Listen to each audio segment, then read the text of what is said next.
ದೇಶಾದ್ಯಂತ cockroach Janata party ಆರ್ಭಟ ಶುರುವಾಗಿದೆ. ಕಾಕ್ರೋಚ್ ಜನತಾ ಪಾರ್ಟಿ ವಿರುದ್ಧ ಸುಪ್ರೀಂ ಕೋರ್ಟ್ಗೆ ಅರ್ಜಿಯನ್ನು ಸಲ್ಲಿಕೆ ಮಾಡಿರುವಂಥದ್ದು.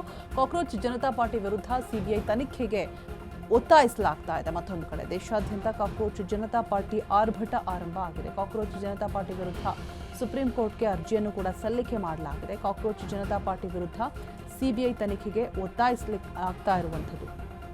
ತುರ್ತು ವಿಚಾರಣೆ ನಡೆಸುವಂತೆ ಸಲ್ಲಿಸಿದಂತಹ ಅರ್ಜಿಯನ್ನು ತಿರಸ್ಕಾರ ಮಾಡಲಾಗಿದೆ. ಸಿಜೆಐ ಸೂರ್ಯಕಾಂತ್ ಪೀಠದಲ್ಲೇ ವಿಚಾರಣೆಗೆ ಅರ್ಜಿ ಸಲ್ಲಿಕೆ ಮಾಡಿರುವಂಥದ್ದು.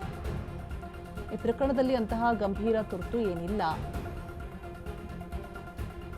ಈ ಬಗ್ಗೆ ತುಂಬಾ ಭಾವನಾತ್ಮಕವಾಗಿ ತೆಗೆದುಕೊಳ್ಳಬೇಡಿ ಅಂತ ಕೂಡ ಹೇಳ್ತಾ ಇದ್ದಾರೆ. ಅರ್ಜಿದಾರನಿಗೆ ಸಿಜೆಐ ಸೂರ್ಯಕಾಂತ್ ಹೇಳಿಕೆಯನ್ನು ಕೊಟ್ಟಿರುವಂಥದ್ದು.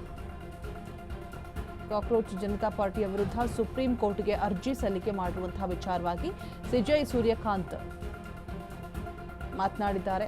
ತುಂಬಾ ಭಾವನಾತ್ಮಕವಾಗಿ ತೆಗೆದುಕೊಳ್ಳುವಂತಹ ಉದ್ದೇಶ ಏನಿಲ್ಲ. ದೇಶಾದ್ಯಂತ ಕಾಕ್ರೋಚ್ ಜನತಾ ಪಾರ್ಟಿ ಆರ್ಭಟಿಸ್ತಾ ಇರುವಂಥದ್ದು. ಕಂಪ್ಲೀಟ್ ಆಗಿ ಅಕೌಂಟ್ಸ್ ಎಲ್ಲವೂ ಕೂಡ ಹ್ಯಾಕ್ ಆಗಿದೆ ಅಂತ ಹೇಳಿದ್ದಾರೆ. ಕಾಕ್ರೋಚ್ ಜನತಾ ಪಾರ್ಟಿ ವಿರುದ್ಧ ಸುಪ್ರೀಂಗೆ ಅರ್ಜಿಯನ್ನು ಕೂಡ ಹಾಕಿರುವಂಥದ್ದು. ಕಾಕ್ರೋಚ್ ಜನತಾ ಪಾರ್ಟಿ ವಿರುದ್ಧ ಸಿಬಿಐ ತನಿಖೆಗೆ ಒತ್ತಾಯಿಸಲಾಗ್ತಾ ಇರುವಂಥದ್ದು ಕೂಡ. ತುರ್ತು ವಿಚಾರಣೆ ನಡೆಸುವಂತೆ ಸಲ್ಲಿಸಿದಂತಹ ಅರ್ಜಿಯನ್ನು ತಿರಸ್ಕಾರ ಮಾಡಲಾಗಿದೆ. ಇದನ್ನ ಸಿಜೆಐ ಸೂರ್ಯಕಾಂತ್ ಪೀಠದಲ್ಲೇ ವಿಚಾರಣೆಗೆ ಅರ್ಜಿಯನ್ನು ಸಲ್ಲಿಕೆ ಮಾಡಲಾಗಿತ್ತು.